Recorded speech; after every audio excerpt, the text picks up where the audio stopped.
சென்னை தேனாம்பேட்டை அண்ணா அறிவாலயத்தில் திமுக எம்எல்ஏ எழிலன் செய்தியாளர்களை சந்தித்து வருகிறார். அதை நேரலையில் காணலாம்.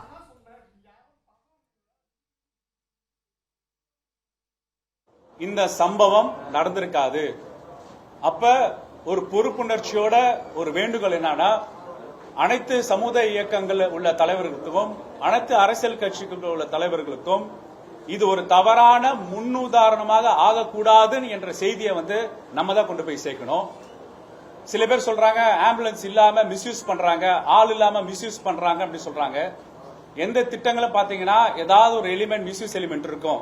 அதுக்காக பிரதான நல்ல நோக்கத்துக்காக ஒரு எமர்ஜென்சி சர்வீசஸ்ல இந்த மாதிரி ஒரு மருத்துவத்துறை சார்ந்த சர்வீசஸ்ல இந்த மாதிரி ஒரு எதிர்கட்சி பொறுப்புல இருக்கிறவங்க செய்தி எந்த மாதிரியான விளைவுகளை ஏற்படுத்துவோம் என்று சொல்றதுதான் இந்த ஒரு எடுத்துக்காட்டா இருக்கு.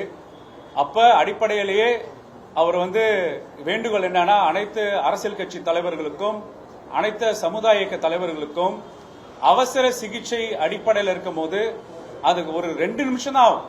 ஒரு ஆம்புலன்ஸை கிளியர் பண்றதுக்கு என்ன 2 நிமிஷம் 3 நிமிஷம் தான் ஆகும்.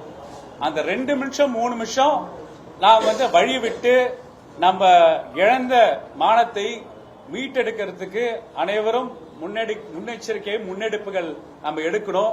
அந்த செய்தியை உங்க தொண்டர்கள்கிட்டையும் சமுதாய இயக்கத்தில் இருக்கிற பங்கேற்பாளர்களுக்கும் சமூக செயற்பாட்டாளர்களுக்கும் ஊடகவியாளர்கள் அந்த செய்தியை கொண்டு போய் சேர்க்கணும்னு என்ற தாழ்மையான வேண்டுகோளை நான் மருத்துவராக மக்களோட பிரதிநிதியாக உங்க முன்னாடி வைக்கிறேன். சார், இப்ப குறிப்பா அவங்க சொல்றது என்னன்னா, திட்டமிட்டு செயல்படுத்துறாங்கன்றாங்க. நீங்க ஆதாரம் பண்றீங்க, இது தொடர்பாக வழக்கு ஏதாவது போலீஸ் தெரிவிக்கப்பட்டிருக்காங்க? இது பாருங்க, ரொம்ப சிம்பிள். இஎம்ஆர்ஐ சர்வீஸ் பத்தி சொன்னேன். அதுக்கு தான் emergency medical response services green health service நான் ப்ராஃபிட் ஆர்கனைசேஷன் தான் இந்த 108 13 ஸ்டேட்ல நடத்துறாங்க. இது திட்டமிட்ட சதினா எப்படி ஒரு 13 ஸ்டேட்ல ஆர்கனைசேஷன் நடத்துறவங்க இது பண்ணுவாங்களா? ஒண்ணு. ரெண்டாவது, 2008 முத்தமிழ் கலைஞர் இது இன்ட்ரோடியூஸ் பண்ணாரு. 2011 திமுக ஆட்சி முடிஞ்சிருச்சு. 2011 இருந்து 2016 வரைக்கும் யார் ஆட்சி செஞ்சா, 2016 வரைக்கும் 2021 வரைக்கும் யார் ஆட்சி செஞ்சான்னு உங்களுக்கு தெரியும். அப்ப எடப்பாடி பழனிசாமி அவர்கள் முதல்வரா இருக்கும் போதும் இதே இஎம்ஆர்ஐ சர்வீஸ் மக்களுக்கு கொடுத்துட்டு இருக்காங்க. அதனாலதான் இவ்வளவு டேட்டாவை கொடுத்தேன் நான். எத்தனை உயிரை காப்பாத்திருக்காங்க, எத்தனை பிரசவ சேவைகளை பார்த்திருக்காங்க, எத்தனை ஸ்ட்ரோக் பேஷண்ட்ஸை பாதுகாத்திருக்காங்க, எத்தனை ரோட் டிராபிக் ஆக்சிடென்ட்ஸை பாதுகாக்கிறேன்னு சொல்றேன். அப்ப ஒரு எதிர்கட்சி தலைவர் தான் வாயில வர ஒரு ஸ்டேட்மெண்ட் என்ன மாதிரியான இம்பாக்ட் கிரவுண்ட்ல ஏற்படுத்துதுன்னு அவர் ரியலைஸ் பண்ணணும். அந்த ரியலைசேஷன் பாயிண்ட் ரொம்ப ரொம்ப அவசியம்.